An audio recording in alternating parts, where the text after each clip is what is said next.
The Metropolitan Museum of Art wasn't just a building that night. It was a cathedral of ambition. The annual Hartwell Foundation Gala transformed the ancient stone halls into something electric, something dangerous. The air itself seemed pressurized, thick with the scent of $10 million worth of perfume, the musk of old money, and the sharp metallic tang of new desperation. 2,000 peonies bloomed throughout the space, their petals the color of fresh wounds. Victoria Sterling stood alone near the Temple of Dender, her midnight blue gown catching the light like dark water. The dress was simple, elegant, designed by someone nobody had heard of yet. She wore no diamonds, no statement necklaces, just a pair of vintage sapphire earrings that had belonged to her grandmother, a woman who had taught her that real power whispered while weakness shouted. For 6 years, Victoria had been invisible. Tonight, she was about to become unforgettable. Across the marble expanse, Maxwell Hartwell held court like a bronze pharaoh in human form. His Tom Ford suit fit him the way empires fit conquerors. Perfectly. Inevitably. At 58 years old, he owned the New York skyline, or at least that's what the Forbes profile had said 3 months ago. The profile had called him a titan, a visionary, a self-made king. The profile had been a lie. On his arm, Isabelle Laurent sparkled like a weapon. 29 years old, blinding white feathers. Harry Winston diamonds that caught the camera flashes like 1,000 tiny explosions. Her hand rested protectively on her stomach, on the slight curve that had been splashed across page 6 that very morning. The curve that represented everything. The heir, the legacy, the future.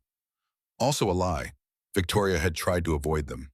She had made her donation to the museum, a quiet 7-figure check that secured her invitation without needing Maxwell's name attached to it. She had exchanged pleasantries with the curator, admired the Grecian urns, planned a quiet exit through the service entrance. But Isabel had spotted her. And in that moment, everything that had been carefully constructed over 15 years began to crack. Isabel moved through the crowd like a panther in diamonds, dragging Maxwell with her. Her smile was beautiful and cruel and utterly calculated. Every step was choreographed for the Vogue photographers stationed throughout the room. This wasn't spontaneous, this was theater. This was war. Victoria watched them approach. Her face remained perfectly composed, a mask she'd perfected over a decade and a half of practice. She had learned how to disappear in plain sight, how to stand in a room full of people who owed their fortunes to her genius while they looked through her like she was made of glass. Tonight would be different. Tonight the glass would shatter. Isabel's voice cut through the orchestral music, pitched just loud enough for the small circle of donors and reporters nearby to hear. Sweet, poisonous, precise. Victoria, I almost didn't recognize you. A pause, deliberate as a knife wound. You look so simple. It's brave. Victoria inclined her head slightly, acknowledging the insult without flinching. Years of practice had taught her this dance. She knew every step, every feint, every moment where blood was supposed to appear. Isabel, she said quietly. Maxwell. Maxwell looked bored. His eyes scanned the room as if searching for someone more important, someone more worthy of his attention. He had perfected that look over 20 years, the look that said you were already dismissed, already forgotten, already irrelevant. He had used that look on her throughout their divorce. Isabel's hand drifted down to rest on her stomach, the gesture as subtle as a gunshot. The photographers caught it. Of course they did. That was the point. I just feel so blessed, Isabel said, her voice dripping with something that might have been sympathy if you didn't listen closely. To be able to give Maxwell what he's always deserved, a legacy, an heir. She leaned in slightly, her perfume overwhelming. It's the most important thing a woman can do, don't you think? The small circle of onlookers held their breath. They all knew the story, or the story they'd been told. The tragic barren first wife, the desperate man who'd wanted a family, the amicable divorce, the generous settlement. Every single word of it was fiction. Victoria's voice remained steady, polite, almost gentle. I think there are many ways to build a legacy, Isabel. The younger woman laughed. It was a tinkling, brittle sound, like expensive crystal about to shatter. Oh, of course, for those who can't do it the natural way. Her eyes traveled over Victoria with performative pity, the kind of look you give to wounded animals or broken things. It must be so quiet in your life, all that time, all that money, and no little ones to show for it. A pause, the knife sliding deeper. Such a shame you could never give him this. Isabel's hand pressed against her stomach again, claiming territory, staking ownership. Some women, she said softly, are just incomplete. The word hung in the air like smoke from a gun. Incomplete. The reporters shifted, pens moving across notebooks. The donors exchanged glances. Everyone waited to see how the tragic, barren ex-wife would respond. Would she cry? Would she flee? Would she finally, mercifully, disappear? But Victoria didn't look at Isabel. Her eyes locked onto Maxwell. She was waiting, waiting for him, the man she had known for 2 decades, the man she had built from nothing, the man she had protected when he was most vulnerable, the man who had promised her, in a garage in Palo Alto 20 years ago, that they were a team. She was waiting for him to remember, to show 1 ounce of decency, to stop this. Maxwell Hartwell met her gaze. There was something in his eyes, just for a moment. Recognition, the ghost of shame, a flicker of the man he used to be before the money, before the magazine covers, before the world started believing his lies. Then he did the one thing that sealed his fate. He chuckled. It was a small sound, dismissive, patronizing. The kind of sound you make when someone tells a joke that isn't quite funny, but you laugh anyway because it's expected. Because it's easier. Because you're a coward. Maxwell wrapped his arm around Isabel's waist, pulling her close. His voice carried across the circle, loud enough for everyone to hear. Loud enough to make it official. Be nice, darling, it's not her fault. A pause. She's barren. The word echoed through the marble hall. Barren, not whispered, not suggested, announced, sanctioned, made official by the king himself. The small crowd visibly relaxed. The tension broke. The joke landed. The ex-wife was fair game. Maxwell had spoken. The narrative was confirmed. Case closed. But something happened that nobody expected. Victoria Sterling didn't cry. She didn't flush with shame or anger. She didn't run. Instead, a strange, glacial calm settled over her features. The hurt that had lived in her chest for 15 years, the dull ache she'd carried like a stone, didn't fade. It crystallized. It transformed from soft tissue into diamond hard resolve. She looked at Isabel first, really looked at her, the vapid, cruel girl who thought she'd won simply by showing up. The woman who believed that carrying a child made her valuable, while the woman who built empires was somehow less. Then Victoria looked at Maxwell, the man who had just confirmed in front of 200 witnesses and a Vogue reporter that he was exactly the coward she'd protected him from becoming. Victoria smiled. It was a tiny, cold smile that didn't reach her eyes. The kind of smile that made the temperature in the room drop 5 degrees. You will regret that laugh, Maxwell. Her voice was clear, low, cutting through the murmurs like a scalpel. Both of you. She didn't wait for a response. She turned, her simple dress flowing behind her like a queen's robes, and walked away. Her heels clicked against the marble with metronomic precision. She didn't rush, didn't flee. She simply left, as if the conversation had concluded and there was nothing more to say. As if she held all the cards and they just didn't know it yet. She walked past Eliza Chen, the Vogue reporter, who had forgotten about fashion entirely and was now scribbling furiously in her notebook. Past the donors who suddenly realized they might have witnessed something important. Past the photographers who scrambled to capture her exit. Maxwell Hartwell watched her go. A flicker of unease penetrated his bravado, a splinter of doubt that would grow into a stake through his empire's heart. But Isabel just laughed again, louder this time, performing for the cameras. What's she going to do? Write a sad poem about it? The crowd laughed with her. The moment passed. The party continued. Nobody noticed that Victoria Sterling's hands weren't shaking. Nobody saw that her eyes weren't wet with tears. Nobody realized that in his arrogance, in his need to appear strong in front of his new wife, Maxwell Hartwell had just made the biggest mistake of his life. He hadn't just humiliated his ex-wife. He had unleashed her. He had forgotten who she really was. And in doing so, he had just handed her the keys to his destruction. 20 years earlier, they weren't Maxwell Hartwell the Titan and Victoria the Quiet Wife. They were Max and Vic, working out of a rented garage in Palo Alto, with nothing but a dream and a breakthrough that would change everything. The garage belonged to Max's college roommate who'd taken pity on them. It smelled like motor oil and ambition. They had one folding table, 2 laptops held together with duct tape, and a prototype that would eventually be worth $80 billion. The prototype was Victoria's. At 33 years old, Victoria Sterling held 2 degrees from MIT Structural Engineering, Computer Science.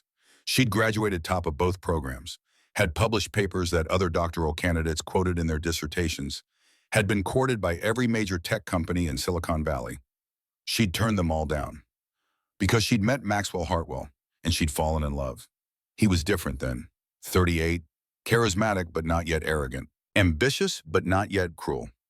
He had the kind of smile that made venture capitalists open their checkbooks and the kind of vision that made impossible things seem inevitable. He was a salesman, a storyteller, a man who could sell ice to Alaska and make them grateful for it. But he wasn't an engineer. Victoria was. The technology that would become sterling synth, the revolutionary biosynthetic material that would end up in everything from skyscrapers to military aircraft, came from Victoria's graduate thesis. She discovered a way to bond organic polymers at the molecular level, creating a substance that was stronger than steel, lighter than aluminum, and flexible enough to absorb impact without shattering. It was genius. It was hers. Maxwell had looked at her prototype and seen the future. "This changes everything, Vic," he'd said that first night in the garage, his eyes bright with possibility. "This is bigger than buildings. This is infrastructure, defense, space exploration. This is the future." She'd loved him for seeing it, for understanding what she'd created. "We need funding," he'd continued, already planning, already 3 steps ahead. "Serious funding. I can get us in front of the right people. I can make them see what I see." That's when he'd made the suggestion. It had seemed reasonable at the time, practical, strategic. "Put the company in my name," Maxwell had said, taking her hands across the folding table. "Investors, they're old school. They trust a strong front man, a face they can believe in." He'd squeezed her hands gently. "We're a team, Vic. You and me. What's mine is yours. What's yours is mine. We build this together." She had believed him. God help her, she had believed him. Looking back now, driving through the dark streets of Manhattan 15 years later, Victoria could pinpoint the exact moment she'd lost everything. Not the moment she'd agreed to put the company in his name. That was just business. The moment she'd lost everything was the moment she'd agreed to lie. It happened 12 years ago. They'd been trying to have a child for 2 years by then. The company was thriving. Hartwell Industries had gone public. Maxwell was on magazine covers. Victoria had retreated into the background, content to run the R&D division while Maxwell played king. But they wanted a family, or more accurately, Maxwell wanted an heir. Month after month, nothing happened. At first, it was disappointing, then frustrating, then desperate. They saw specialists, fertility doctors, endocrinologists. They sat in sterile white rooms answering invasive questions while nurses looked at them with professional pity. The appointment that changed everything took place in a corner office on Park Avenue. Dr. Evelyn Reed was the top reproductive endocrinologist in the country. Her office overlooked Central Park. Her diplomas covered one wall. Her success rate was legendary. She'd run every test possible. Victoria remembered the folder in Dr. Reed's hands, thick with lab results, charts, numbers that would redefine their lives. The doctor hadn't looked at Victoria when she delivered the news. She'd looked at Maxwell. "The test results are conclusive," Dr. Reed had said, her voice gentle but clinical. "Mrs. Hartwell, your fertility is perfectly normal. Excellent, in fact. No issues whatsoever." Victoria had felt a wave of relief so powerful it made her dizzy. It wasn't her. After 2 years of feeling like a failure, of watching Maxwell's hope dim a little more each month, of wondering what was wrong with her body, it wasn't her. Maxwell had beamed. That self-satisfied "I knew it" look spreading across his face. Until the doctor continued, "Mr. Hartwell, the issue is with your test results." The room had gone very quiet. "You have a condition called azoospermia, zero viable sperm count. It's congenital, which means you were born with it." Dr. Reed had set the folder down carefully. "To be clear, Mr. Hartwell, you are biologically sterile. You cannot have children. You never could." Victoria remembered the silence. The sound of the clock on the wall, ticking. The distant sound of traffic from Park Avenue. The sound of Maxwell's entire world collapsing. She'd watched him process it, watched the color drain from his face, watched his hands start to shake. "That's impossible," he'd hissed. "Your test is wrong. Run it again." Dr. Reed had remained professional, compassionate. "We ran it 3 times, Mr. Hartwell. The results are consistent. I'm very sorry." Maxwell had stood up so abruptly his chair fell over. "This cannot get out." His voice had been raw, panicked. "My father, my board, they'll see me as weak. A Hartwell who can't produce an heir? It's a joke. It's a failure. It's—" He couldn't finish the sentence. Victoria had watched the man she loved dissolve into someone she barely recognized. Not sad, not grieving, terrified, paranoid, obsessed with how it would look, what people would think, how it would affect his image. He'd looked at her then, his eyes pleading. Ellie, please. He hadn't called her Ellie in years. No one can know this. It will destroy us. The company, the investors, everything we've built. Everything we've built, he'd said, as if she hadn't been the one to invent the technology, as if she hadn't been the one working 18-hour days while he gave interviews, as if they were equals. What are you asking me? Victoria had said quietly. Maxwell had knelt in front of her chair. Actually, knelt, taking her hands. They can't know it's me. They just can't. But if it's you. He hadn't finished. He hadn't needed to. And Victoria, still young enough to believe that love meant sacrifice, still naive enough to think protection and partnership were the same thing, had made a choice that would define the next 15 years. She'd taken his hand. It's me, she'd said softly. We'll tell everyone it's me. I'm the one who can't have children. Maxwell's relief had been immediate, overwhelming. He'd pulled her into his arms, buried his face in her shoulder. Thank you, he'd whispered. God, Vic, thank you. I don't deserve you. He'd been right about that last part. He hadn't deserved her. The lie had spread slowly at first, then faster. Quiet comments at dinner parties, sad smiles from other couples. The gradual, insidious transformation of Victoria Hartwell from brilliant engineer to tragic barren wife. Maxwell had grown distant. Not all at once. Gradually, like a tide going out, he threw himself into work, into public appearances, into being the face of Hartwell Industries while Victoria disappeared into the labs, developing Sterling Synth 2.0, improving the technology that had made him a billionaire. There had been affairs. She'd known about some of them, suspected others. By the time the divorce came 6 years ago, it had almost been a relief. The divorce lawyer's office was on the 45th floor of a building Maxwell's company had designed using Victoria's technology. The irony wasn't lost on her. Richard Blackwood was Maxwell's attorney, 60 years old, $5,000 suits, $2,000 an hour billing rate. He'd represented Maxwell in the acquisition of 3 competitors in the hostile takeover of a Chinese manufacturing firm. Now he was representing him in the dissolution of a marriage. Victoria sat across from Richard in a conference room made entirely of glass. Transparent, exposed. Appropriate, Maxwell wasn't there. He hadn't attended a single divorce meeting. Too busy, his assistant had said. Too painful, Richard had suggested. Too cowardly, Victoria had thought. Mrs. Hartwell, Richard began, sliding a folder across the table. My client has instructed me to offer a very generous settlement. Victoria opened the folder. $10 million. The penthouse on Central Park West. A seat on the board of Hartwell Industries. Non-voting. It was enough money that she'd never have to work again. Enough to live comfortably for the rest of her life. It was also an insult. The company was worth $80 billion. A company built entirely on her invention. There are, of course, conditions, Richard continued. He pulled out a second document, much thicker. A non-disclosure agreement, a non-disparagement clause. He looked at her over his reading glasses. Essentially, Mrs. Hartwell, my client is willing to be extraordinarily generous in exchange for your silence. About the infertility, about who really invented Sterling Synth, about the truth.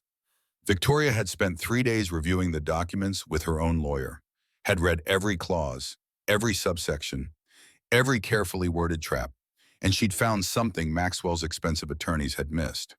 Section 12, Clause C. It stated that a breach of the non-disparagement covenant by either party would render all associated agreements null and void at the discretion of the non-breaching party, including the patent license agreement, the patent license that allowed Hartwell Industries to use Sterling Synth technology, the patent that Victoria had quietly transferred into a new company she'd created 6 months earlier, a company called Sterling Technologies. She'd signed the divorce papers. She'd taken the $10 million. She'd kept her silence. For 6 years, she'd let Maxwell believe he'd won. Let him marry Isabel. Let him announce the pregnancy. Let him build his legacy on lies and borrowed technology. And all the while, in a small office in Brooklyn with no signage and no publicity, Victoria had been working, improving the technology, building Sterling Synth 2.0, planning, waiting, for Maxwell to make one mistake, to say one word, barren. Victoria Sterling's penthouse overlooked Central Park from the 32nd floor. Not the penthouse she'd given up in the divorce. This one was smaller, quieter. Hers. She'd arrived home at 1 in the morning after the gala. She didn't go to bed. She walked directly to her home office, a room lined not with art, but with blueprints and patents and the carefully organized evidence of genius. She poured a single glass of Macallan 25-year, sat in her leather chair, and let the mask fall. The tears that came weren't for the insult. They were for the fool she'd been, for believing that sacrifice and love were the same thing, for thinking that protecting someone's weakness made you strong, for 15 years of silence that had bought her exactly nothing except the right to stand in a museum and be called incomplete. She cried for 10 minutes. Then she stopped. She dried her eyes, drank her scotch, and picked up her phone. The number she dialed belonged to Richard Blackwood. Yes, the same Richard Blackwood who'd represented Maxwell in the divorce. What Maxwell didn't know was that Richard had been Victoria's attorney first, had helped her set up Sterling Technologies, had carefully, meticulously built the legal framework that would allow her to do exactly what she was about to do. The phone rang once. Victoria. Richard's voice was alert despite the hour. I saw the video. He said the word. In front of Eliza Chen from Vogue, Victoria confirmed, in front of 200 witnesses. Section 4, subsection A of the non-disparagement clause, Richard said. She could hear him moving, probably already pulling files. He called you Baron, in public, on camera. Which voids the patent license agreement. Completely. Richard's voice carried something that might have been satisfaction, might have been awe. Victoria, do you understand what this means? 92% of Hartwell Industries' product line uses Sterling synth technology. If you revoke the license, every factory shuts down, every contract defaults, every product becomes patent infringement. He'll fight this. Let him. Victoria stood, walked to the window, watched the city sleep. I'm not interested in fighting, Richard. I'm interested in taking back what's mine. The company? The parts that matter. Aegis Defense Division, the R&D labs. Let him keep the marketing department and the executive suites. Let him keep his magazine covers. She smiled in the darkness. I want the foundation, and I want him to watch while I take it. Richard was quiet for a moment. I'll need 3 hours to prepare the documents. Take 4, make them perfect. I want cease and desist letters to every Hartwell factory by 8 a.m. I want an emergency board meeting scheduled for tomorrow at 10. And the press? Eliza Chen already has the story. Let her run with it. Sometimes the best defense is simply telling the truth. After she hung up, Victoria opened her laptop. She pulled up the specifications for Sterling Synth 2.0, 50% stronger than the original, 30% lighter, 100% owned by Sterling Technologies. Maxwell's entire empire was built on obsolete technology. He just didn't know it yet. While Victoria plotted in Manhattan, across town in the penthouse Maxwell shared with Isabel, a different kind of reckoning was beginning. Isabel had kicked off her Louboutins the moment she walked in, laughing, high on what she thought was victory. Did you see her face? She crowed, pouring herself sparkling water. I thought she was going to turn to dust right there. Maxwell was already at the bar, pouring brandy with shaking hands. You laid it on thick, he muttered. Nonsense, darling. She needed to be put in her place. Isabel ran her hands over his shoulders, over the expensive fabric that clothed the empire that was about to crumble. I'm the present. She's the pathetic past. I'm giving you a son, the Hartwell heir.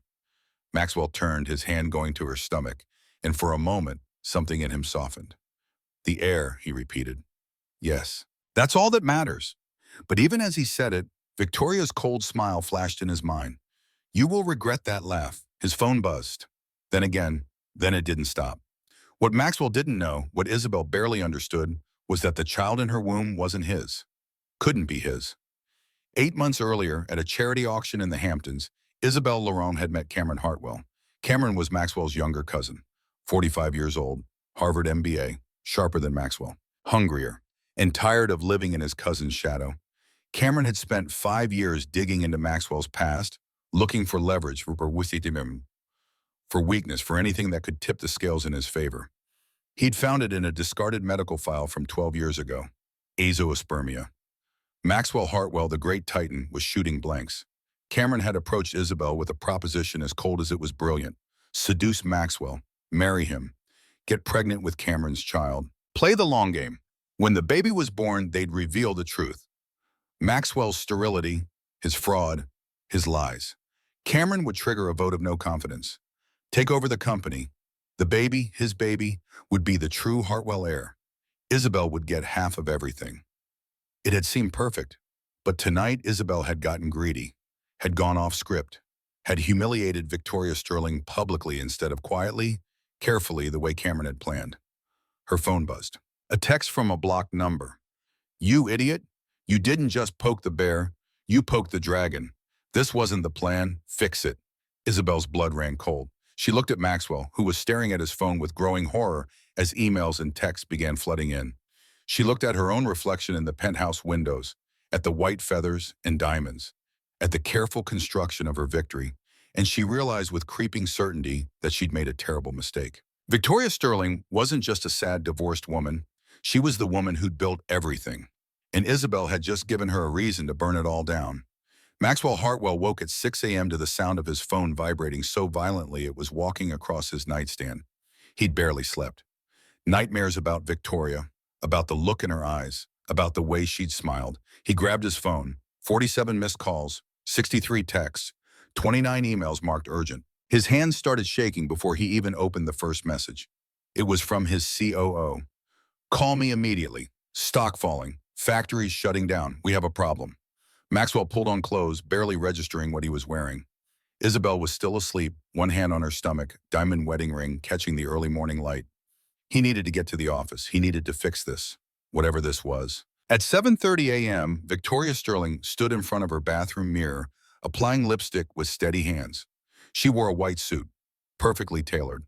Armor. Her phone showed confirmation that Richard's emails had sent at exactly 8 a.m. Cease and desist letters to every Hartwell Industries facility worldwide. Notice of patent license termination. Emergency board meeting scheduled. Stock ticker notification on her phone showed Hartwell Industries already dropping. Minus $15, minus 23, minus 31. It was falling like a stone. Victoria finished her lipstick, picked up her briefcase, took one last look at herself in the mirror. The woman looking back wasn't the tragic ex-wife anymore. She was the architect, and she'd just drawn up the blueprints for Maxwell Hartwell's destruction. At 8:15 a.m., Maxwell Hartwell's world began to end. He walked onto the trading floor of his own company to find it transformed into a tomb. The massive ticker that usually showed green was a waterfall of blood red. Hartwell Industries, down 42%. Analysts screamed into phones. Junior traders looked like they might vomit. His COO grabbed his arm. "Sir, we have a massive problem. A cease and desist hit the wire at 8.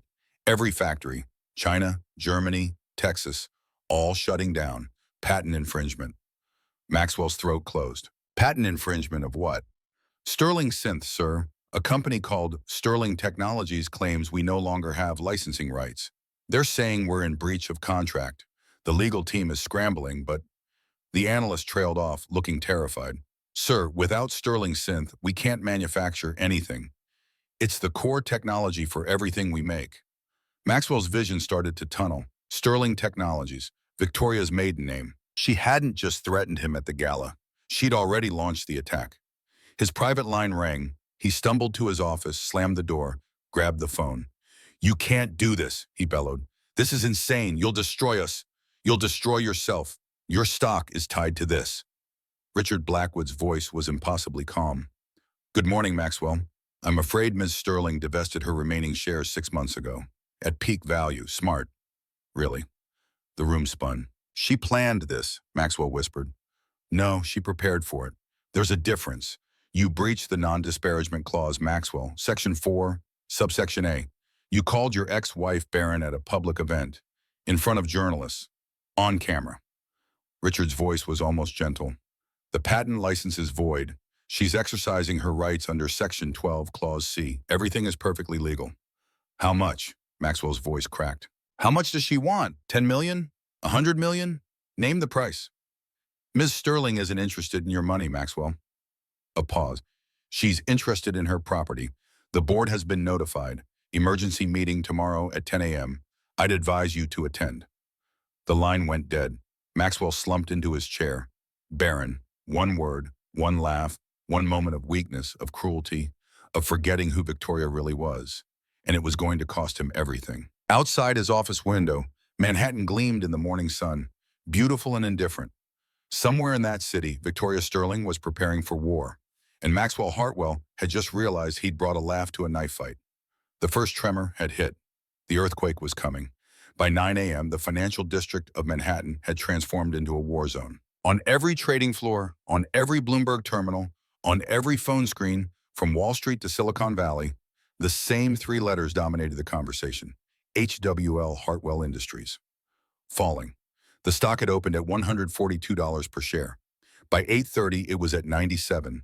By 9:15, it hit 63 and showed no signs of stopping. Billions of dollars evaporating like morning fog, vanishing into the electronic ether, while traders screamed into headsets and analysts frantically tried to understand what was happening.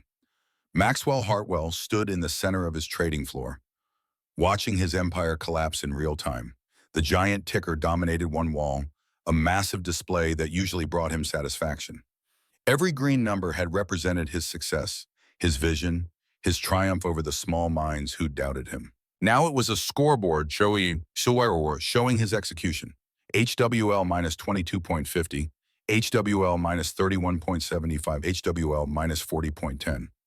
A junior analyst, barely 25 years old, approached with the kind of fear usually reserved for delivering news of death. "Sir," the young man stammered, his expensive suit already dark with sweat. "The cease and desist. It's legitimate. Legal reviewed it.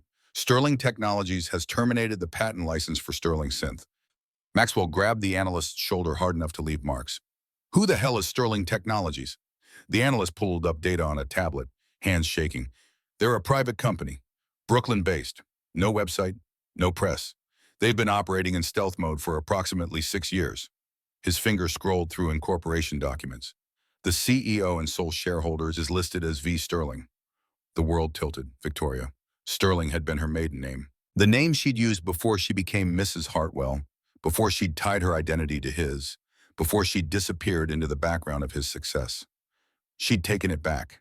And she'd been planning this for 6 years, since the divorce, since the day he thought he'd won. Maxwell's vision started to tunnel. The trading floor sounds became distant, muffled, like he was underwater. His hands were shaking, actually shaking. "Sir, the factories," another voice cut through his spiral. His chief operating officer, a man who'd worked for Hartwell Industries for 15 years.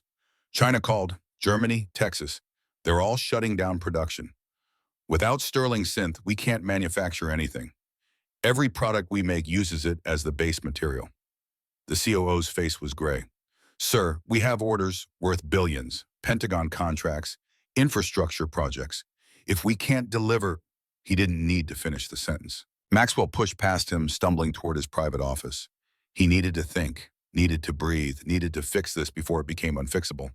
His phone was already ringing when he slammed the door. "Richard Blackwood," Maxwell answered, his voice coming out as a roar. "You can't do this! This is corporate terrorism. I'll sue. I'll fight this. Your client's stock is tied to this company. She'll lose everything too." Richard Blackwood's voice came through the speaker with infuriating calm. "Good morning, Maxwell. Actually, Miss Sterling divested her remaining shares approximately 6 months ago. Sold them at peak value. Made quite a profit, actually. Very smart timing." The implication hit Maxwell like a physical blow. 6 months ago, before the engagement to Isabel, before the pregnancy announcement, before the gala, Victoria had known, had planned, had positioned herself perfectly while he'd been congratulating himself on moving on finding someone younger, on finally getting his heir. "She planned this," Maxwell whispered into the phone. "I wouldn't say planned," Richard replied. "Prepared is more accurate. You see, Maxwell, the non-disparagement clause in your divorce settlement was very clear. Section 4, subsection A, no public disparagement of character." A pause that felt like a knife sliding between ribs. "3 nights ago at the Metropolitan Museum Gala, you called your ex-wife Baron, in front of approximately 200 witnesses, in front of Eliza Chen from Vogue magazine, on camera. It was a joke," Maxwell heard himself say, the words sounding pathetic even to his own ears. "It was a breach of contract. And per Section 12, Clause C, breach of the non-disparagement covenant renders all associated agreements null and void, including the patent license agreement that allows Hartwell Industries to use Sterling Synth technology." Richard's voice took on an almost professorial tone. "Every factory you operate, every product you manufacture, every contract you've signed is now in violation of patent law. Ms. Sterling owns the technology. She always has. You were simply borrowing it. Maxwell's throat closed. How much does she want? 10 million? 50? 100? I'll pay it, whatever she wants. Ms. Sterling isn't interested in your money, Maxwell. The words hung in the air like a death sentence. She's interested in her property. The board has been notified of an emergency meeting tomorrow, 10 a.m. I'd strongly advise you to attend. The line went dead. Maxwell stood alone in his office, surrounded by the trappings of success that suddenly felt hollow. The mahogany desk Victoria had helped him pick out 20 years ago. The awards with his name on them for technology she'd invented. The framed magazine covers showing his face above headlines crediting him with genius. All of it built on her work. All of it borrowed.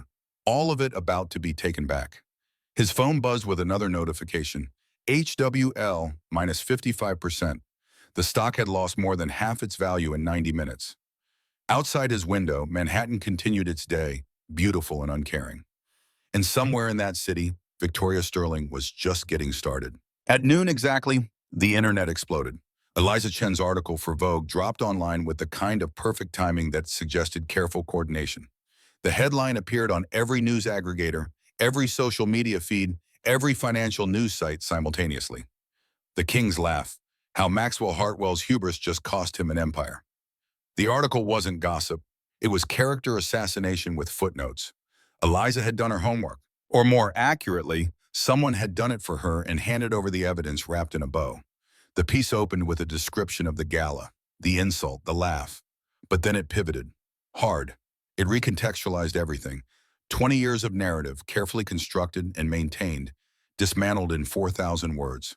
The article included interviews with unnamed sources from the early Palo Alto days. Engineers who remembered Victoria in the garage working 18-hour days while Maxwell schmoozed investors. Patent attorneys who confirmed that the original Sterling synth technology came from Victoria's graduate thesis. Former employees who recalled how she disappeared into the research labs while Maxwell took credit in board meetings. There were photos.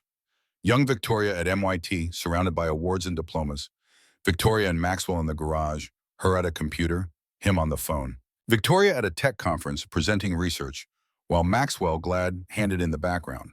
The narrative Eliza wove was devastating in its simplicity. The genius had always been Victoria. Maxwell had been the salesman who'd taken credit for her work. And when he couldn't give her what she really deserved, recognition and partnership, he'd divorced her and replaced her with someone younger, prettier, less threatening. The article's closing paragraph would be quoted for years. Perhaps the real infertility wasn't biological at all.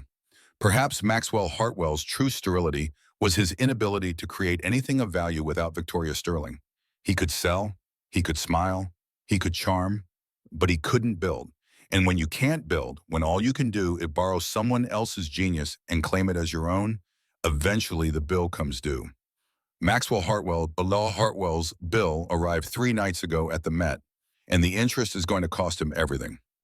By 12:30, the article had been shared 50,000 times. By 1 p.m., it was trending on every platform. By 1:30, cable news had picked it up. Financial analysts who'd praised Maxwell for years suddenly remembered concerns about his technical credentials. Journalists dug into old interviews, finding quotes where Victoria's name appeared in early Hartwell Industries press releases, then gradually disappeared. The narrative shifted with brutal speed. Maxwell Hartwell, titan of industry, became Maxwell Hartwell. Fraud. And Victoria Sterling transformed from tragic barren ex-wife to wrong genius, finally taking back what was hers. The court of public opinion moved fast, and it moved against Maxwell. His phone exploded with calls from board members, investors, business partners, all asking the same questions. Is it true? Did she really invent Sterling synth? Have you been lying for 20 years?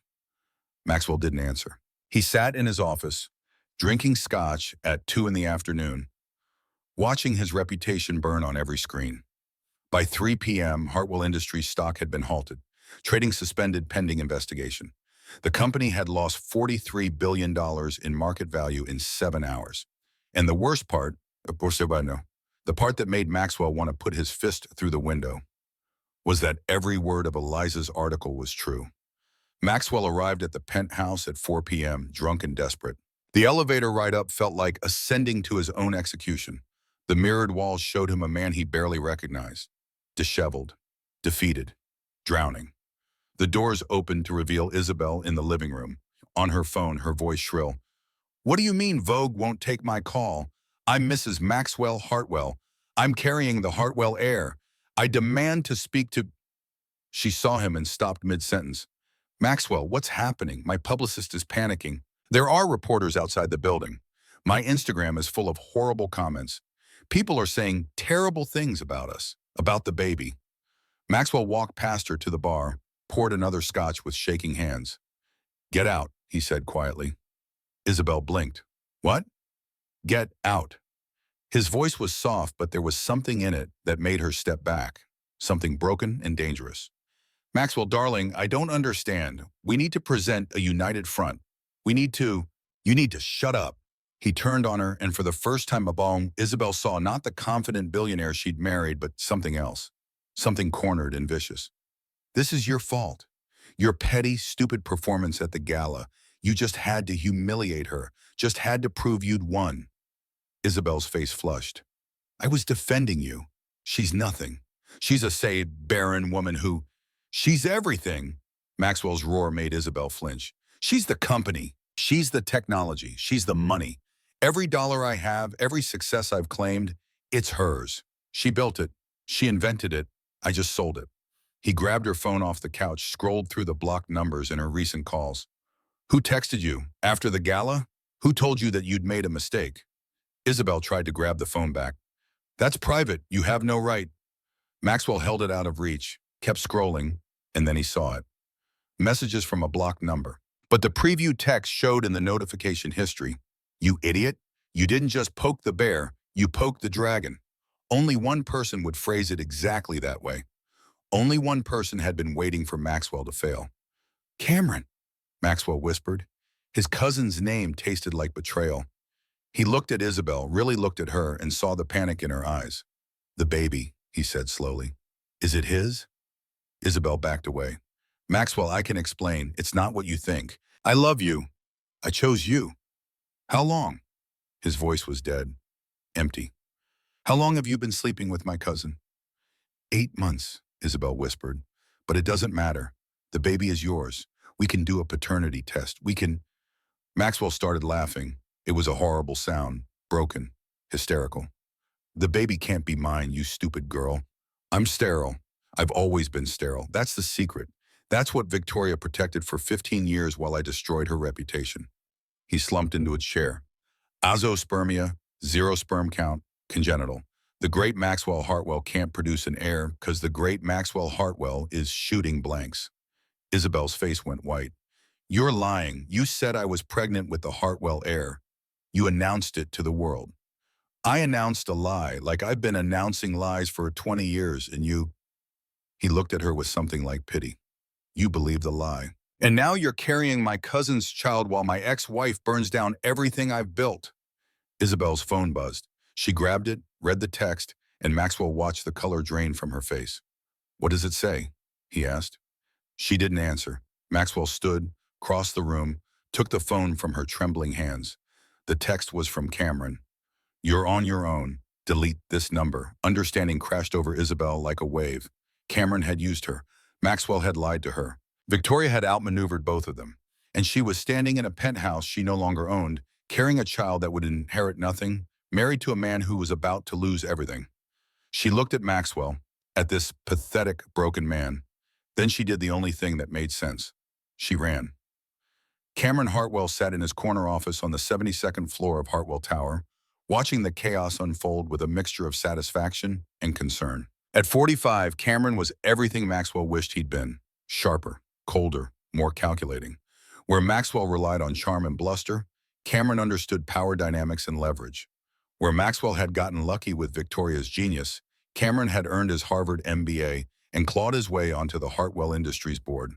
But he'd always been second, always in Maxwell's shadow, the little cousin, the board member, not the CEO, the family name without the crown, until now.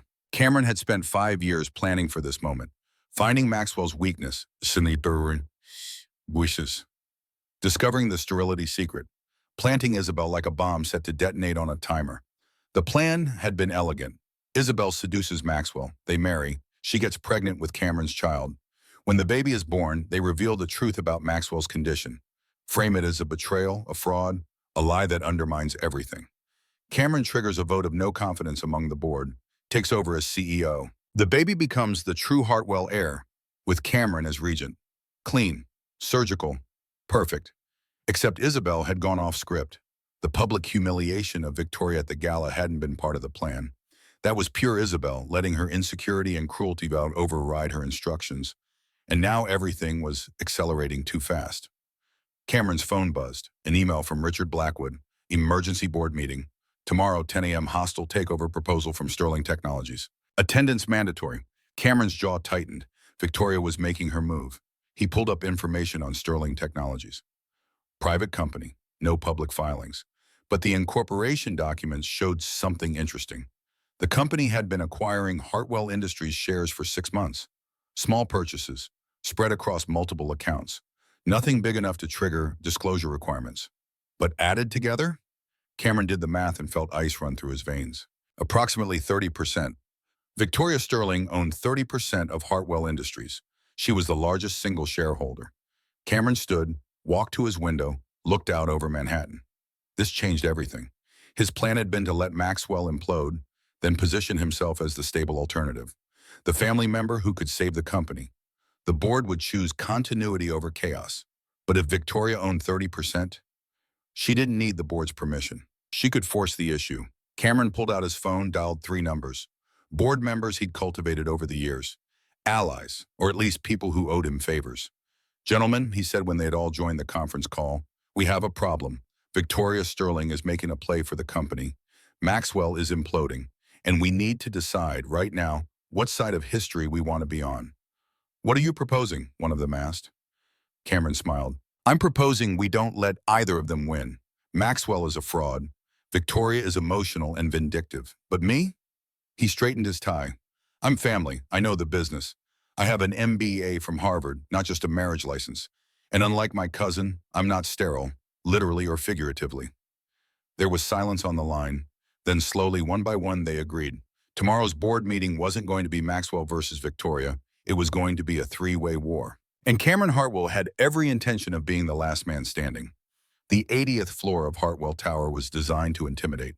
Floor-to-ceiling windows overlooking Manhattan. A conference table made from a single piece of rare mahogany. Chairs that cost more than luxury cars. Every surface polished to a mirror shine. It was a cathedral of capitalism. And this morning it was an execution chamber.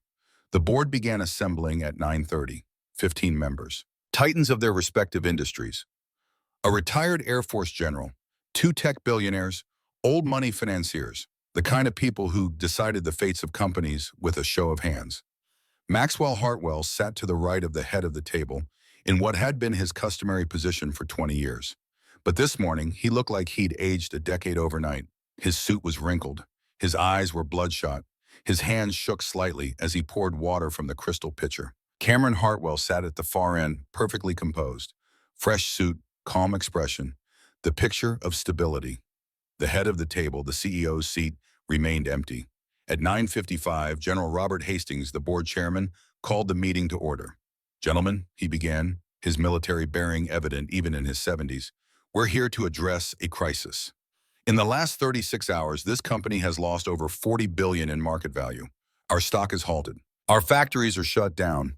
We're facing patent infringement claims that could bankrupt us." He looked at Maxwell. "Mr. Hartwell, perhaps you'd like to explain how we arrived at this situation?" Maxwell opened his mouth, but before he could speak, the boardroom doors opened. Victoria Sterling entered. She wore a white suit that looked like armor. Her hair was pulled back severely, no jewelry except her grandmother's sapphire earrings. Behind her walked Richard Blackwood and a team of 3 forensic accountants carrying briefcases. The room went silent. General Hastings stood. "Ms. Sterling, with respect, you're not on this board." Richard Blackwood stepped forward. "General Hastings, members of the board, Sterling Technologies is on this board. As of yesterday morning, Sterling Technologies acquired 30.3% of Hartwell Industries common stock, purchased on the open market over the past 6 months. That makes my client the largest single shareholder. She has a right to be here." The board members looked at each other, then at Maxwell, whose face had gone ashen. Victoria walked to the head of the table, to Maxwell's seat, and sat down. "Good morning, gentlemen," she said. Her voice was calm, clear, absolutely steady. Let's dispense with pleasantries. 20 years ago, I invented a material called sterling synth, a biosynthetic polymer with applications across multiple industries. She opened a folder. I allowed Mr. Hartwell to build a company around my technology. I put the patents in a licensing agreement in exchange for his silence on a delicate personal matter. Every eye in the room was on her. 3 nights ago, Mr. Hartwell breached that agreement. He stood in the Metropolitan Museum of Art in front of 200 witnesses and multiple journalists and called me Baron. She looked directly at Maxwell, a term he knew to be false, a lie he created, a lie I carried for 15 years to protect his ego, to protect his reputation, to protect a secret he was too ashamed to admit. The room was absolutely silent. Maxwell Hartwell suffers from a condition called azoospermia, complete sterility. He cannot father children. He never could. The gas that went through the room was audible. One of the board members, a venture capitalist who'd invested in the company's early days, stood up. This is absurd. This is a personal matter that has nothing to do with— It has everything to do with this company, Victoria cut him off. Because for 20 years you've all been investing in a lie. Maxwell Hartwell didn't build this company. I did. He didn't invent sterling synth. I did. He was the face. I was the foundation. She clicked a remote. The screen behind her lit up with patent documents, her name on every one. These are the original patents for sterling synth technology, filed under my maiden name, licensed to Hartwell Industries under a contract that Maxwell just voided by publicly disparaging me. Another click. Medical records. Dr. Evelyn Reed's diagnosis from 12 years ago. These are the medical records proving Maxwell's sterility. Records he threatened to suppress. Records I agreed to keep confidential to protect him. Another click. The video from the gala. Crystal clear. Maxwell's voice. She's barren. The words hung in the air. Victoria turned to face the board. So here's your situation, gentlemen. Your CEO is a fraud. Your company is built on technology he doesn't own and can no longer legally use.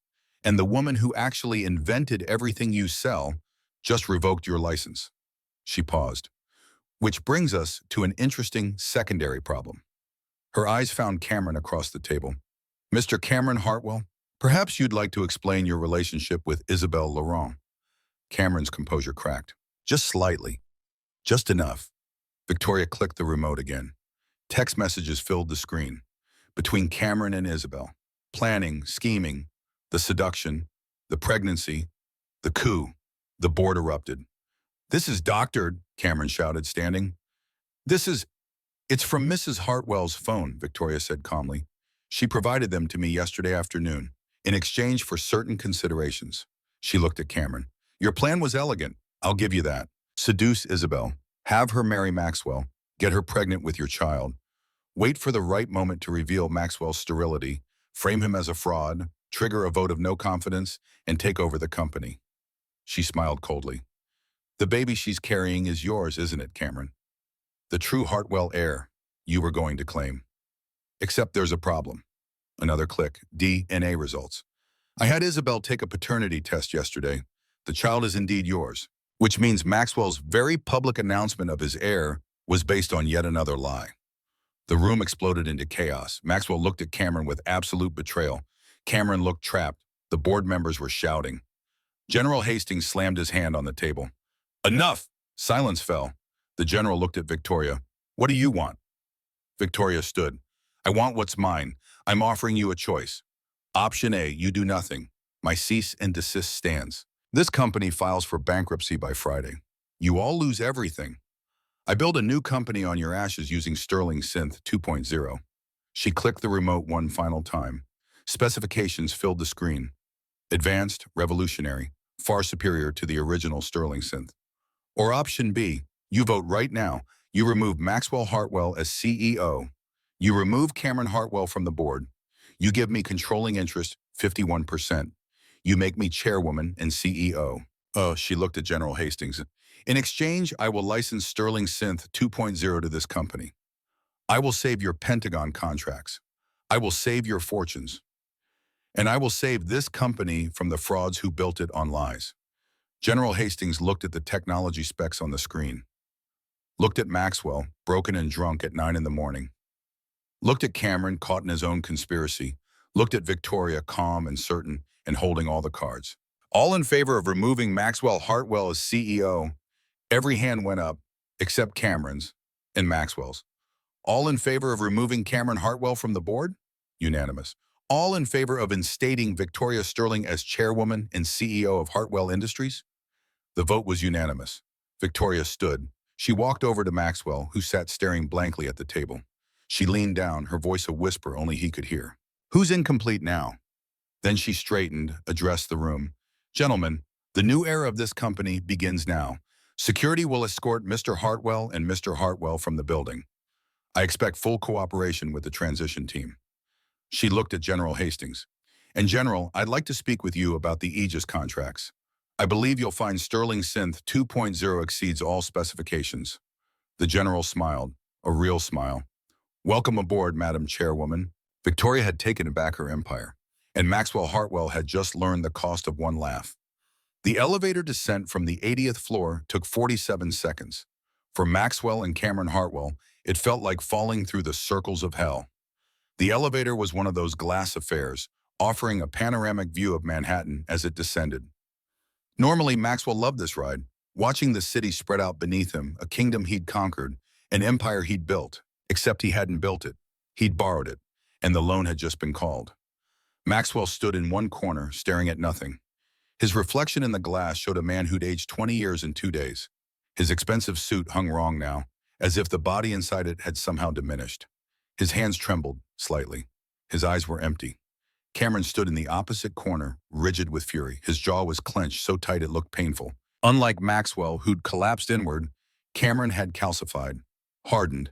Every muscle in his body vibrated with barely contained rage. They didn't look at each other. The silence between them was a living thing, hostile, accusatory, filled with everything they couldn't say because security guards flanked them on either side. Frank Morrison, head of security, had worked at Hartwell Industries for 12 years. He'd escorted Maxwell to his car hundreds of times, had called him sir with genuine respect, had considered it an honor to protect the great man. Now Frank looked straight ahead, his expression professionally neutral, his loyalty transferred to the new CEO with the efficiency of a man who understood which way the wind was blowing. The elevator passed the 50th floor, the 40th, the 30th. Through the glass, Manhattan gleamed in the November sun. Beautiful, indifferent. The city didn't care about fallen kings. It had seen too many. Maxwell's phone buzzed. Then again, then it didn't stop. Calls, texts, emails, the digital feeding frenzy of a reputation being devoured in real time. Board members he'd considered friends, demanding explanations. Investors threatening lawsuits. Journalists asking for comment on the fraud allegations. He pulled out the phone, looked at the screen, then very deliberately powered it off. What was the point? Cameron's phone was buzzing too, but he ignored it. His eyes were fixed on the descending floor numbers, watching them tick down like a countdown to detonation. 20, 15, 10. At the 5th floor, Frank Morrison spoke for the first time. Gentlemen, there's a situation in the lobby. His voice was carefully neutral. The press has been notified of the board meeting results. There are approximately 100 media personnel waiting. Cameras, microphones. We can take you out through the service entrance if you prefer. Cameron's voice was ice. I'm not hiding like a criminal. I did nothing illegal. Frank didn't respond to that. Maxwell said nothing at all. The elevator reached the lobby. The doors opened, and all hell broke loose. The main lobby of Hartwell Tower was a cathedral of glass and steel, designed to impress, to intimidate, to remind everyone who entered that they were in the presence of greatness. This morning it was a Roman circus. Reporters surged forward like a wave. Camera flashes exploded. Microphones thrust toward them like weapons. The noise was overwhelming, a wall of shouted questions that blurred into incomprehensible sound. Mr. Hartwell, is it true you're sterile? Did your ex-wife really invent Sterling Synth? Maxwell, have you been lying for 20 years? Is Isabel's baby really Cameron's? How much money did the company lose? Are you facing criminal charges? That last question hit Maxwell like a physical blow. Criminal charges. He hadn't even thought about that possibility. Could there be criminal implications? Fraud? Securities violations? Frank and the other security guard formed a wedge.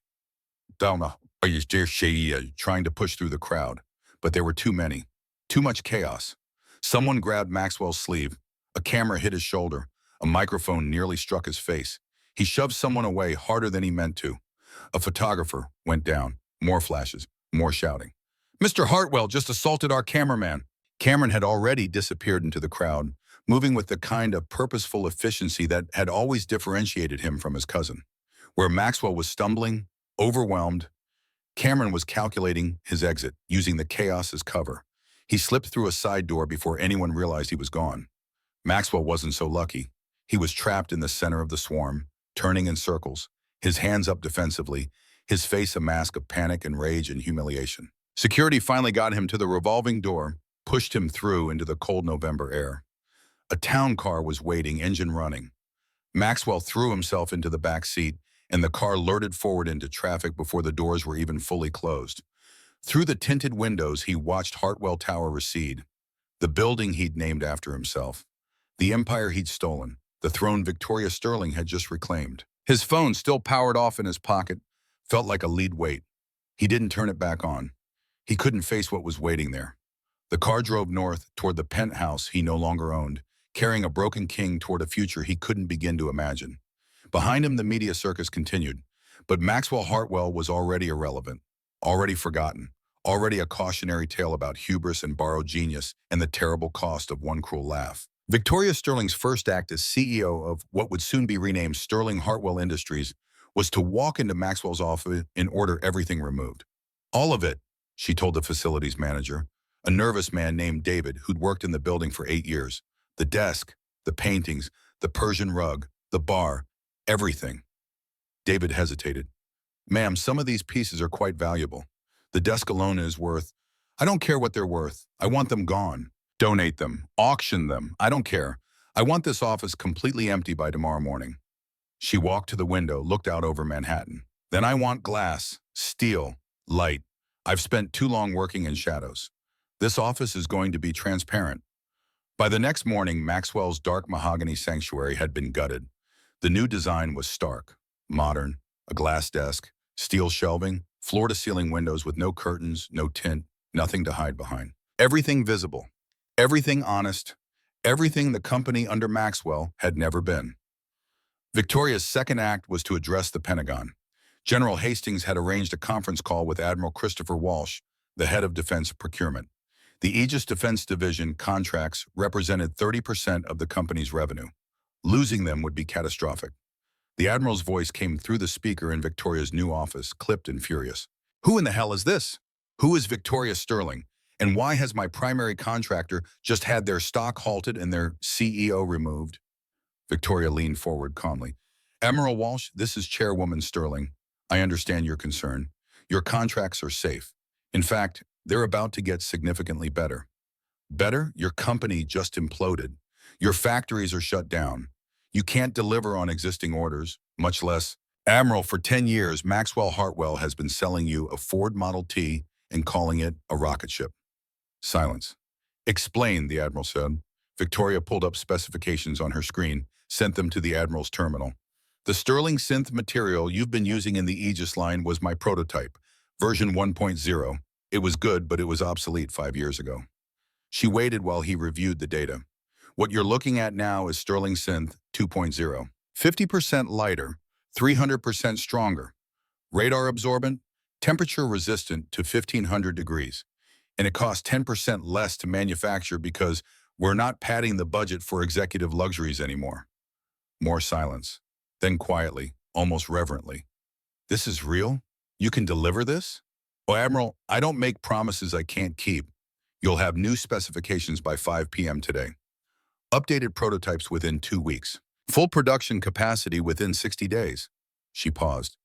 Mr. Hartwell sold you dreams. I'm offering you the future. The Admiral's tone changed completely. Madam Chairwoman, when can we schedule a site visit? Victoria smiled. Whenever you'd like, Admiral. Welcome to the new era of American defense technology. After the call ended, General Hastings, who'd been listening from a chair in the corner, stood and extended his hand. Ma'am, he said, and there was genuine respect in his voice. I've worked with presidents, with 4-star generals, with CEOs of Fortune 500 companies. He shook her hand firmly. I've never seen anything like what you just did. Welcome aboard. Over the next 6 months, Victoria Sterling transformed the company with ruthless efficiency. She fired the entire executive suite, the yes men and sycophants Maxwell had surrounded himself with. She promoted from within, elevating engineers and designers who'd been stifled under the old regime. She implemented profit sharing for all employees. She restructured the board, bringing in actual experts instead of Maxwell's golf buddies. She renamed the company Sterling Hartwell Industries, acknowledging the history while making clear who was actually in charge. The stock, when trading resumed, soared. Not back to its old highs immediately, but steadily, built on actual value instead of Maxwell's smoke and mirrors. Forbes put her on the cover. Time named her one of the 100 most influential people in the world. Bloomberg called her turnaround the most impressive in corporate history. But Victoria didn't care about the accolades. She cared about the work. She cared about building something real, something that would last. And she had one more building project in mind, something that had nothing to do with money or revenge or reclaiming empires. Something that would define her legacy in a way Maxwell had never understood. 6 months after the boardroom execution, the three people who'd conspired against Victoria had found their own unique versions of hell. Maxwell Hartwell's descent was slow and public and utterly devastating. The divorce from Isabel had been vicious. She'd filed first, claiming fraud, demanding a massive settlement. Maxwell's lawyers had countered with adultery, presenting evidence of her affair with Cameron. It had devolved into a tabloid spectacle, the kind of thing Maxwell used to read about other people with smug satisfaction. Now he was the main attraction. The paternity test, made public during divorce proceedings, confirmed what everyone already knew. The child Isabel was carrying belonged to Cameron, not Maxwell. The Hartwell heir Maxwell had announced so proudly was a lie. Just like everything else, the settlement was complicated by the fact that Maxwell no longer had any money. Everything had been stock. Stock in a company he no longer owned. Stock that had crashed before he could sell it. His lawyers had managed to salvage about $15 million from various accounts, investments made years ago that weren't tied directly to the company. It sounded like a fortune. It wasn't. Not when you'd lived like a billionaire for 20 years. Not when every credit card was maxed out, every expense account was closed, every line of credit was called in. Isabel had taken half in the settlement. $7.5 million. Lawyers took another $2 million. Taxes took more. Maxwell ended up with approximately $3 million. To a normal person, it would have been life-changing wealth. To Maxwell Hartwell, it was poverty. He moved into a 2-bedroom apartment on the Upper West Side, rent-controlled, small. The kind of place he would have sneered at a year ago. He tried to keep up appearances at first, still wore the Tom Ford suits, though they were getting worn now, shiny at the elbows. Still went to his old restaurants, though he could no longer afford the wine list. Still told anyone who would listen that Victoria had stolen everything, had destroyed him, had taken what was rightfully his. But fewer and fewer people listened. By month 4, Maxwell was drinking. By month 6, he was drinking seriously. He haunted the old bars of the Upper East Side, the places where titans of industry gathered to make deals and trade secrets. But now when he walked in, conversations stopped. People looked away. He was bad luck. A reminder that empires could fall, that reputations could be destroyed, that borrowed genius always came due. One night, 7 months after losing everything, Maxwell sat at the bar of the Princeton Club, nursing a scotch he couldn't afford. A younger man, mid-30s, approached. "Mr. Hartwell, I'm sorry to bother you. I just wanted to say I used to admire you. Your success story inspired me to start my own company." Maxwell looked up, hope flickering. "Really?" The young man nodded. "Yeah, you taught me an important lesson." Maxwell straightened slightly. "What lesson is that?" "Never take credit for someone else's work. Eventually, they'll take it back." The young man walked away. Maxwell ordered another drink. Cameron Hartwell's exile was different. He had money. The forced buyout of his board position had netted him $50 million. He had his freedom. No criminal charges, though the SEC had investigated for months before concluding that while his actions were unethical, they weren't technically illegal. What Cameron didn't have was the game. Victoria's lawyers had been meticulous. The non-compete agreement Cameron had been forced to sign was a global masterpiece. 10 years, ironclad, covering not just the United States but every major market worldwide. He couldn't work in tech, couldn't sit on corporate boards, couldn't start his own company in any related field. He was 45 years old, brilliant, ruthless, and permanently benched. He'd moved to Geneva, to a luxury apartment overlooking Lake Geneva. He had all the money in the world and absolutely nothing to do with it. His days were empty. He read the Financial Times every morning, watching Victoria's success, watching the company he tried to steal continue to grow under her leadership. He drafted emails to her constantly. Business proposals, partnership ideas, apologies even, though those he deleted before finishing. He never sent any of them. He knew she'd never respond. Cameron Hartwell had all the money in the world. But money wasn't the game, power was, and Victoria Sterling had taken it all. Isabel Laurent's fall was the fastest and the furthest.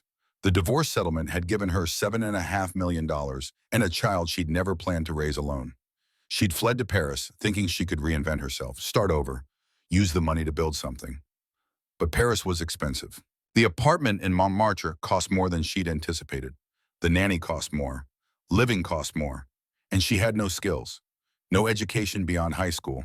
No work history except modeling and social climbing. The money ran out faster than she'd thought possible. By the time her son was 6 months old, Isabel was working as a translator, using the French she'd learned from her mother to make ends meet. She'd sold the diamonds, the designer clothes, everything Maxwell had given her. She lived in a small apartment with her baby, working long hours, barely making rent. But something strange had happened. For the first time in her life, Isabel Laurent was free. Free from the performance, from the constant calculation of who to charm, who to seduce, who to use, free to be no one in particular. Just a mother, just a woman, just herself. And one evening, walking through a Paris market with her son in a stroller, she passed a newsstand. Victoria Sterling's face looked back at her from the cover of Le Monde. The headline read, "L'Architect, How Victoria Sterling Built the Future." Isabel stopped, looked at the photo. Victoria looked powerful, confident, happy. Isabel looked down at her son, sleeping peacefully, and she realized something. She'd played the game and lost, but Victoria had never been playing the same game at all. Isabel bought a baguette and went home. 1 year after the gala, on a cold November morning, Victoria Sterling stood in the South Bronx at a piece of land that had been empty for 15 years. The lot sat on the corner of East 149th Street and Park Avenue, surrounded by public housing and small businesses struggling to survive. The city had offered to sell it to developers dozens of times, but no one wanted it. Wrong neighborhood, wrong demographics, wrong side of the tracks. Victoria had bought it for $2 million, not for Sterling Hartwell Industries, for herself, for something that mattered. The crowd gathering for the groundbreaking ceremony wasn't the usual mix of politicians and press. There were some reporters, including Eliza Chen from Vogue, but most of the 200 people assembled were community members, teachers, social workers, foster parents, community organizers, and children. 100 kids from local schools, all wearing bright blue hard hats with Sterling Center printed on them. They were excited, chattering, asking questions. Most of them had never been to a groundbreaking before. Victoria stood near a podium that had been set up, watching them, and felt something she hadn't felt in years. Pure, uncomplicated joy. Dr. Evelyn Reed approached, bundled in a wool coat against the November chill. "Victoria," she said, embracing her, "I wouldn't have missed this for the world." General Hastings was there too, in civilian clothes for once. Richard Blackwood stood nearby, for once not carrying a briefcase, just smiling. At exactly 10 a.m., Victoria stepped to the podium. The crowd quieted. "Thank you all for being here," she began. Her breath made clouds in the cold air. "A year ago, I stood in a museum and was told I was incomplete. Barren, worthless because I hadn't produced a child." She paused, looking at the children in their hard hats. That word, barren, it's been used against women for centuries, to diminish us, to define us by what we lack instead of what we build, to suggest that our only value is biological, that our only legacy is genetic. Her voice grew stronger.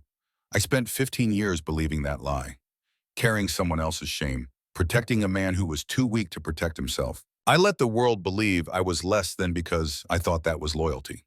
She looked directly at the cameras. "I was wrong. And a year ago, when that lie was thrown back in my face, when I was publicly humiliated for a sacrifice I'd made in private, something crystallized." Victoria pointed to the empty lot behind her. "This ground was called barren too. Overlooked, underestimated, forgotten, deemed worthless because it wasn't in the right neighborhood, didn't fit the right profile." She smiled. "It has a lot in common with me. Today we break ground on the Victoria Sterling Center for Children, a STEM, arts, and leadership academy, free to any child in this community. No entrance exams, no fees, just opportunity. The crowd began to applaud, but Victoria held up her hand. This center will serve 500 students annually.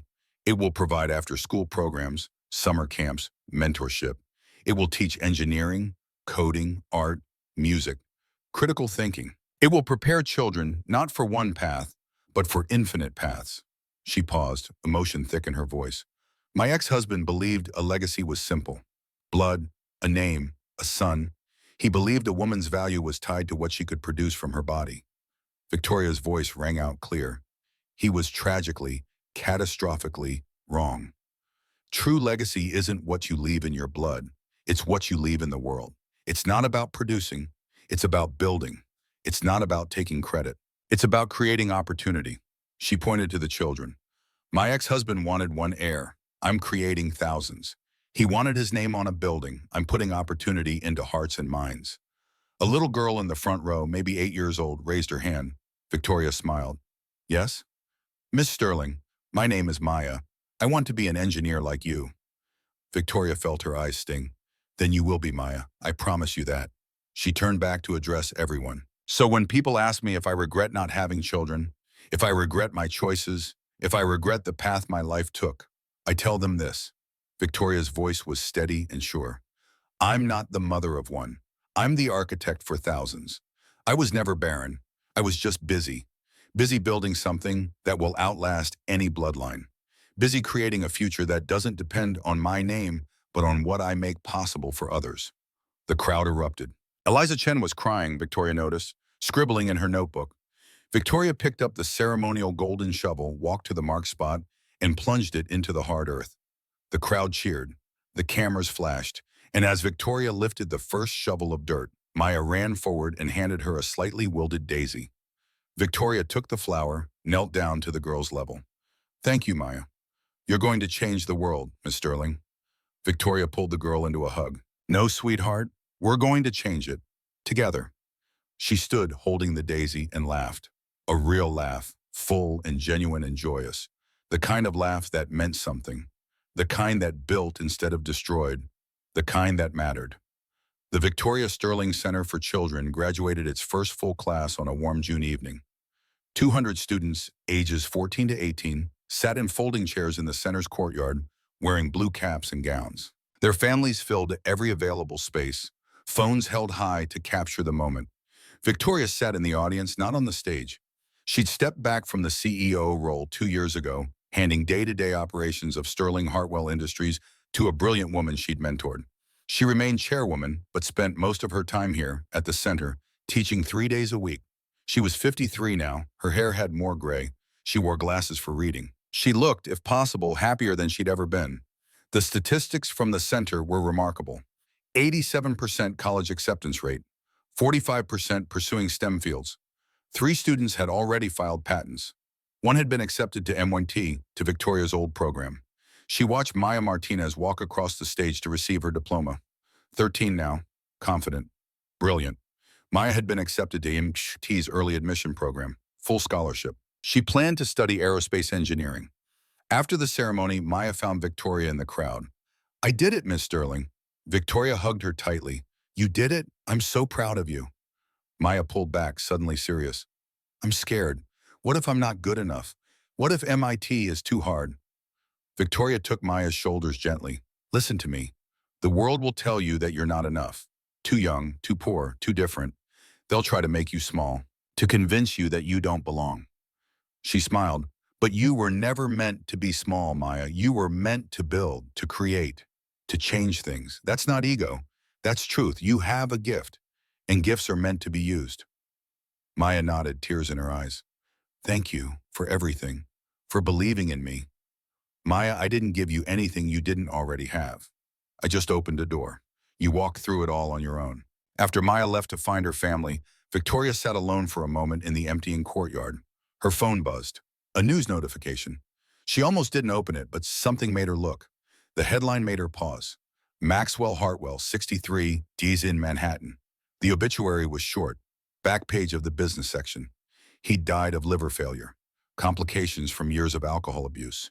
He'd been alone in his apartment for 3 days before anyone found him. No family claimed the body. The funeral would be private. Victoria read it twice. She waited for feeling. sadness, anger, satisfaction, something. But there was nothing. Maxwell Hartwell had become what he'd always feared most, forgotten, irrelevant, a cautionary tale in business schools about the dangers of borrowed genius and fragile ego. Victoria closed her phone and looked around the courtyard, at the building she'd created, at the future she was helping to build. This was her answer to Maxwell's question. This was what productivity looked like when you measured it in impact instead of bloodline. This was legacy. That evening, Victoria walked home through the Bronx. She could have taken a car, could have had security, could have lived anywhere in Manhattan, but she'd bought an apartment 6 blocks from the center. Nothing fancy, just a place to live. She stopped at a small bodega, bought ingredients for dinner. The owner, a man named Carlos, whose daughter attended the center, waved off her money. "No charge, Miss Sterling. My Rosa, she got into Hunter College because of you." Victoria insisted on paying anyway, but Carlos gave her extra produce, grinning. Walking home in the fading light, grocery bag in hand, Victoria thought about the question Eliza Chen had asked a year ago. "Do you regret not having children?" And she smiled, because she passed 3 students on the walk home, all of whom called out greetings, because her phone had 17 messages from current and former students, asking for advice, sharing victories, requesting help. Because tomorrow she'd teach a class on structural engineering to 40 kids who hung on every word. Because next week the center was expanding, adding a second building, doubling capacity. Because Maya Martinez was going to MIT. Because Rosa was going to Hunter. Because 200 students had graduated tonight and gone into the world carrying pieces of what she'd taught them. Victoria Sterling had no biological children, but she had thousands of intellectual descendants. She'd been called barren, but she'd built a forest. And that night, making dinner in her small kitchen, Victoria Sterling felt something Maxwell Hartwell had never achieved in all his years of borrowed glory.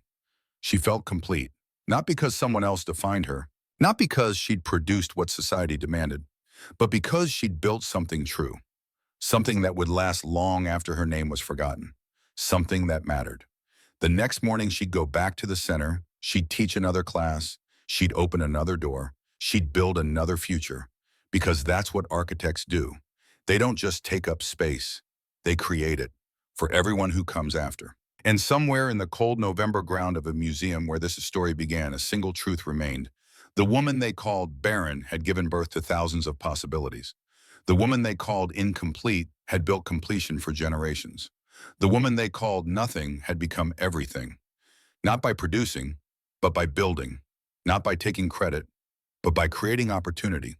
Not by laughing at others, but by lifting them up. That was the real legacy. That was the real revenge. Not destruction, creation. And in the end, Victoria Sterling had the last laugh, after all, the end.